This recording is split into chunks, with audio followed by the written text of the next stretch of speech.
does this note represent a covert conversation between two people with paedophilic interests, which would be devastating to the US president if this turned out to be the case.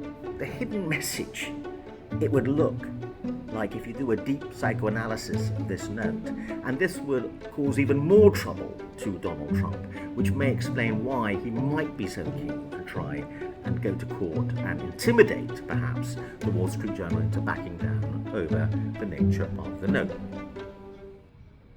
Hello and welcome. My name is Dr. Raj Persaud. I'm a consultant doctor and psychiatrist based in private practice in Harley Street in London in the United Kingdom.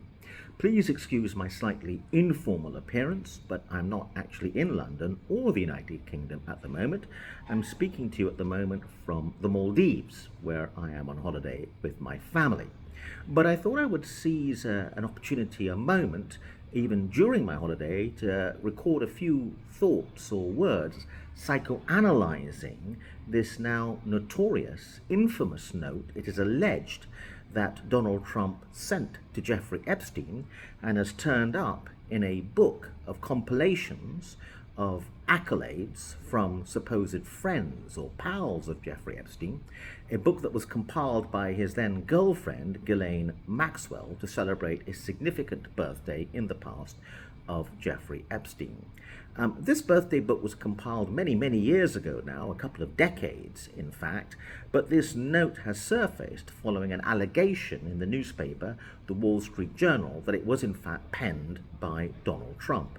The note is signed by Donald Trump. Donald Trump seems to have been so anxious and concerned about the possibility of what this note might mean for him that he immediately threatened to sue the Wall Street Journal in a multi-million-pound lawsuit. And so one of the reasons I wanted to talk a bit about the note is that a lot of people are arguing about whether the note is authentic or not. And Donald Trump, in attempting to sue the Wall Street Journal, is clearly robustly trying to defend himself against the allegation that the note is real. Therefore, it would appear to be extremely important to him to prove that the note never came from him in the first place.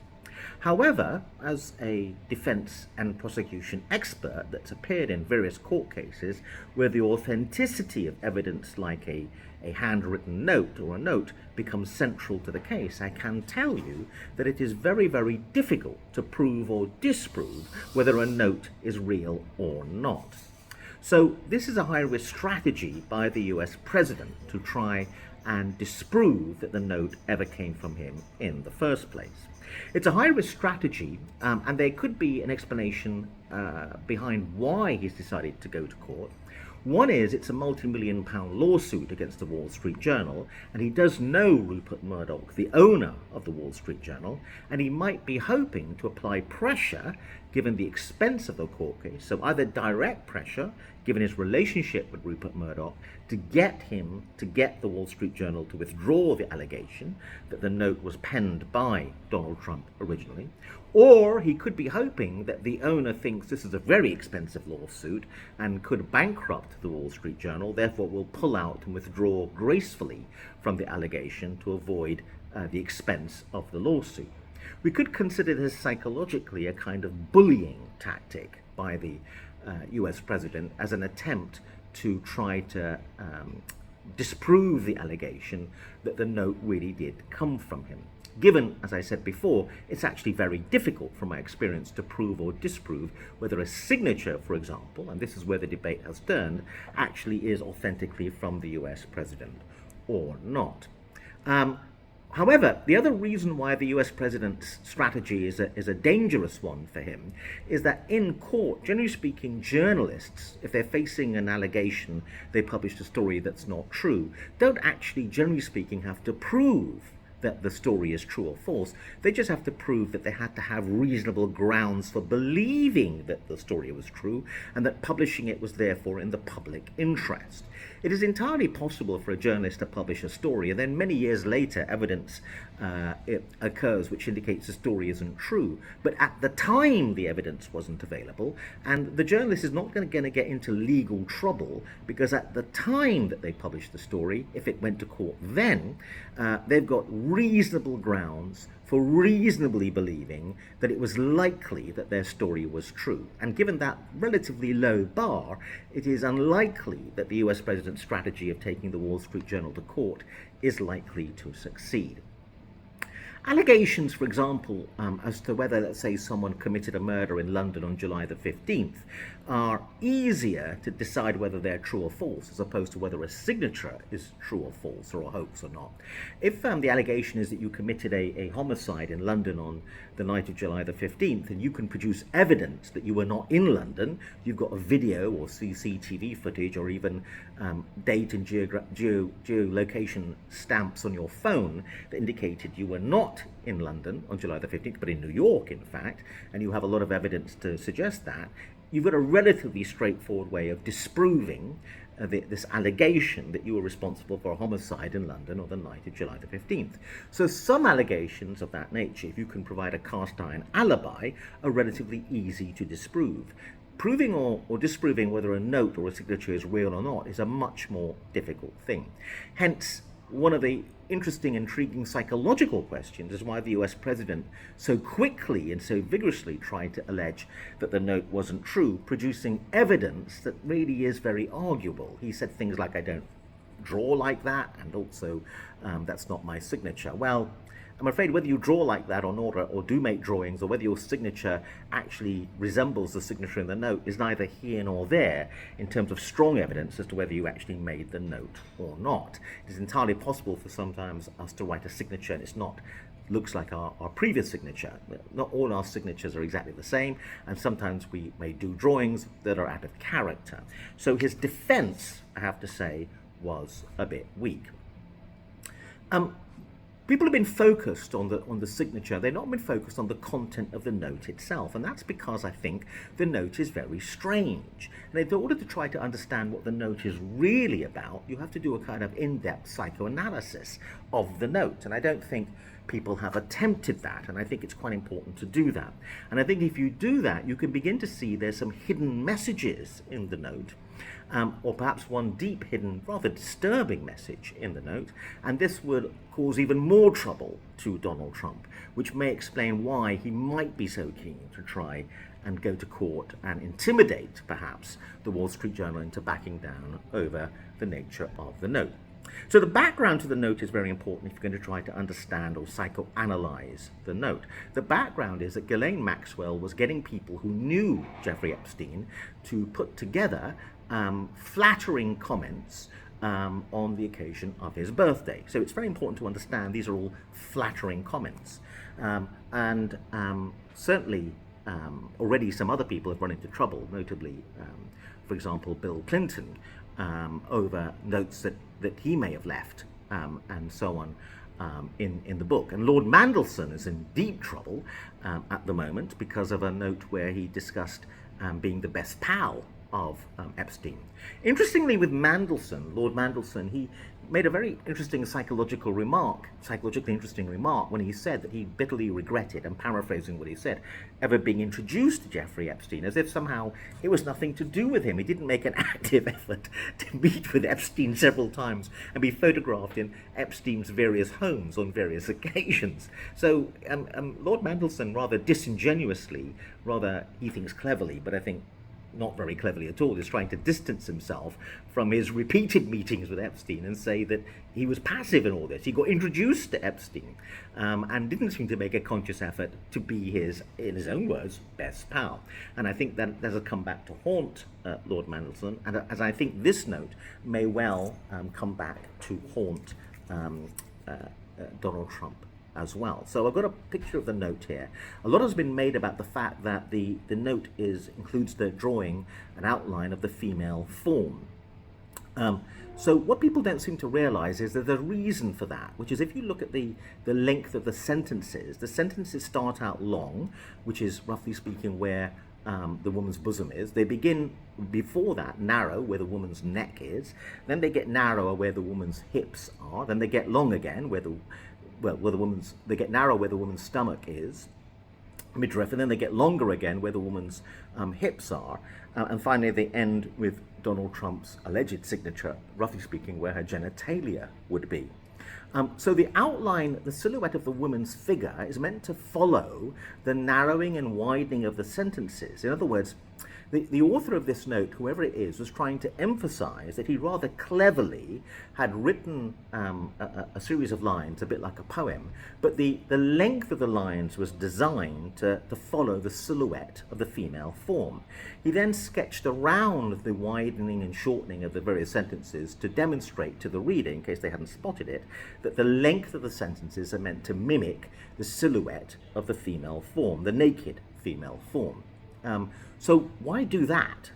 Okay, I mean, if you're an adolescent 12-year-old before the internet and everyone's watching porn now at that age, then this might seem slightly wicked that you're drawing the female form. It's not wicked now. So why do that? And I'll come back to that point. Now, the note begins voiceover. There must be more to life than having everything.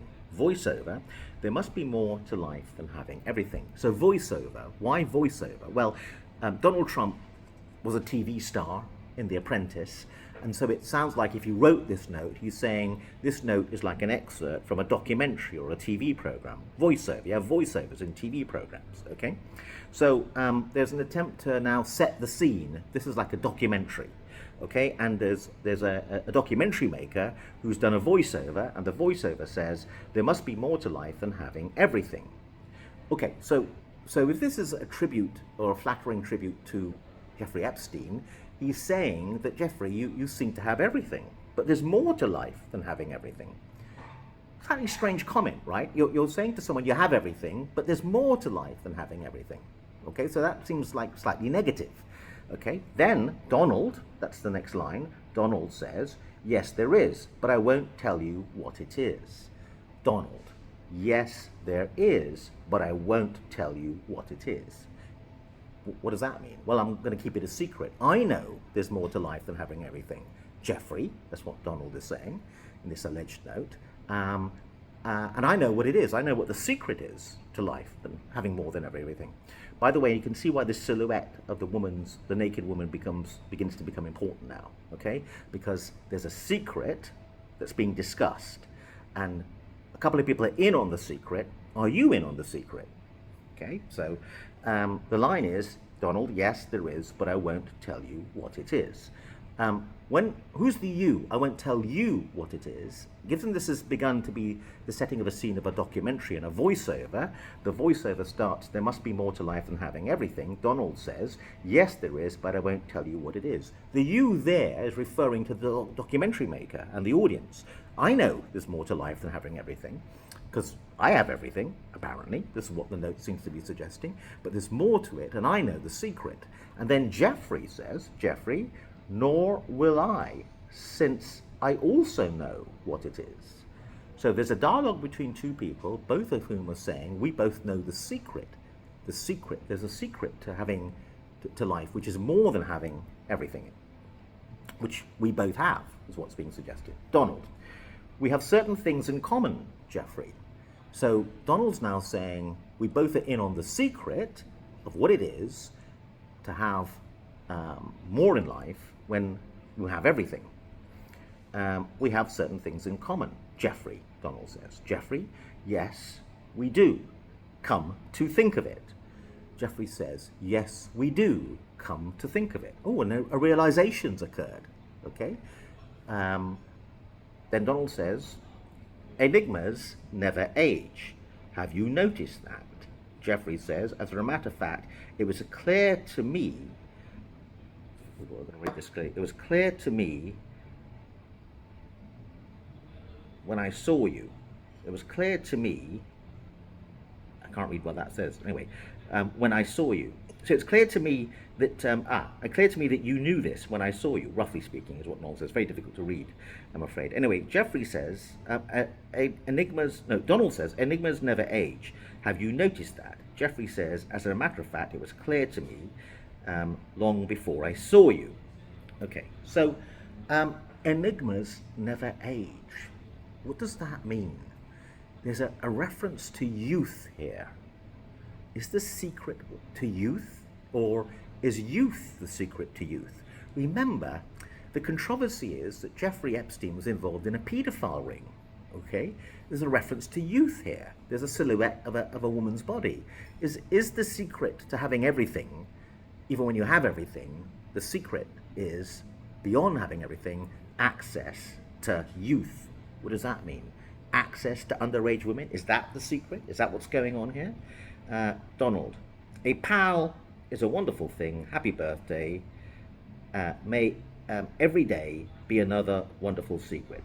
And may every day be another wonderful secret.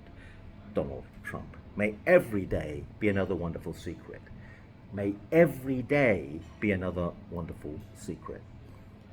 Why would every day be a secret? We know that Jeffrey Epstein had an amazing appetite for sexual encounters, and every day was having lots of sex, possibly with underage girls. So the hidden message, it would look like, if you do a deep psychoanalysis of this note, is, and it has to be secret because paedophilia is against the law. So that's why there has to be a secret. That's why there's a covert message in this note. You can't be open about it. This note is saying, you and I share a secret. We both know that actually beyond having everything, having stuff that's illegal, that you can't normally have, that no one can normally have, is actually the secret to having more than everything. And that must be, given the silhouette of the naked woman, something to do with women. Sex with consenting adult women is not a secret. It's not a problem. So what becomes a problem is sex with underage girls. If Donald Trump wrote this note, it is quite clear, if you do a deep psychoanalysis of the note, that this is a collaboration between two people who are pretty interested in underage sex with women. I submit to you that that is what a deep psychoanalysis of the note suggests. The line is, as a matter of fact, it was clear to me the last time I saw you. Let me repeat that. As a matter of fact, it was clear to me the last time I saw you. So Jeffrey is saying this to Donald. It was clear to me the last time I saw you. Remember, Jeffrey is a convicted paedophile. So something was clear to him, this convicted paedophile, the last time he saw Donald. What was clear to him when he saw Donald? Was it that Donald understood this secret? Is this secret something to do with underage sex with women? Because sex with normal-aged women, women above the age of consent, is okay. There's no secret there, okay? This is a dark secret, has to be kept secret. Two people with paedophilic interests, if that is the allegation here, cannot discuss this openly, so they have to discuss this in a covert way. Does this note represent a covert conversation between two people with paedophilic interests, which would be devastating to the US president if this turned out to be the case? I'm not saying it is the case, I'm saying if it turned out to be the case. As a matter of fact, it was clear to me the last time I saw you, which is what Jeffrey is saying to Donald. The other thing that is a bit devastating about the note is the line, a pal is a wonderful thing. A pal is a wonderful thing. Pal is not a common word used by Americans, North Americans. It's quite often used by the Scottish and the English. Lord Mandelson said something about Jeffrey Epstein and him being best pals. The fact that other people have ended up in trouble with statements in this book by Ghislaine Maxwell, and they have not said it's not true.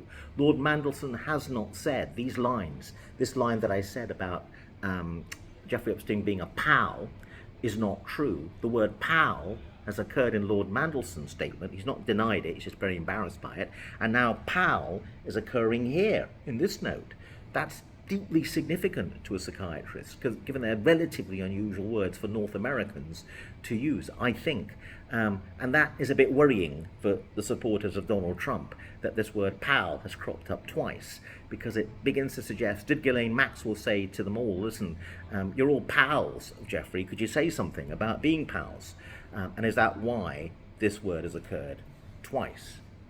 That doesn't mean, by the way, that Donald Trump definitely wrote this, but it does go to the idea of the authenticity, given Lord Mandelson has said that actually the statements made in the book were authentic. He has not denied that. Therefore, if no one else has denied the authenticity of the stuff in the book, it all begins to look authentic. So this note is authentic. That doesn't mean it was definitely written by Donald Trump, but it's not beginning to look good from his standpoint. We come back to the key point. How does he prove it wasn't him? So I want to loop back now, given that we've discussed the fact that a deep psychoanalysis of the note suggests a rather cryptic nature to the note, that there's embedded within it hidden messages or a key hidden message. If you were going to hoax a note, and the US president and his press liaison have suggested that the note is a hoax, if you were going to create a hoax, would you create a hoax that had such a deeply embedded cryptic message it took a huge amount of psychoanalysis and thoughtfulness to try to find the hidden message? If you're creating a hoax, what you tend to do, or want to do, if you want to malign someone with the creation of the hoax, is you create a fairly straightforward statement that causes the other person to be in trouble. A straightforward statement like, you and I, Jeffrey, are both into underage girls. Something like that. Okay? I mean, that there's no cryptic message there. It's going to land you in trouble if it turns out you wrote a note like that. If you're going to create a hoax, you don't make it cryptic to the extent that there has to be deep psychoanalysis to get to the bottom of it. What's the point of a hoax like that? If you create a hoax like that, it's entirely possible people miss the hidden message, in which case the damage can't be done. Okay? This is very cryptic. Okay? And it's not easy to discern unless you use advanced psychoanalysis, as I've tried to do, to figure out what's going on in the note. I want to repeat the point here. We have certain things in common, Jeffrey. Yes, we do, come to think of it. Enigmas never age. Have you noticed that?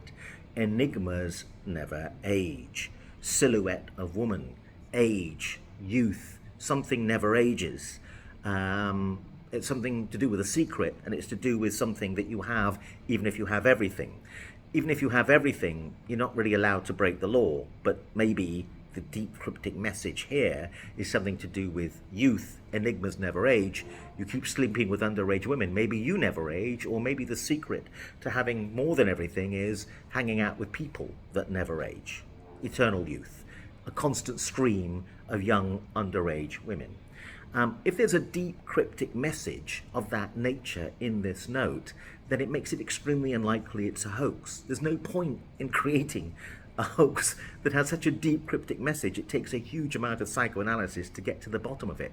So much so that, as far as I'm aware, no one else appears to have psychoanalyzed the note to this depth. So the cryptic nature of it adds further evidence to the idea that whatever it is, it's not a hoax. Thank you.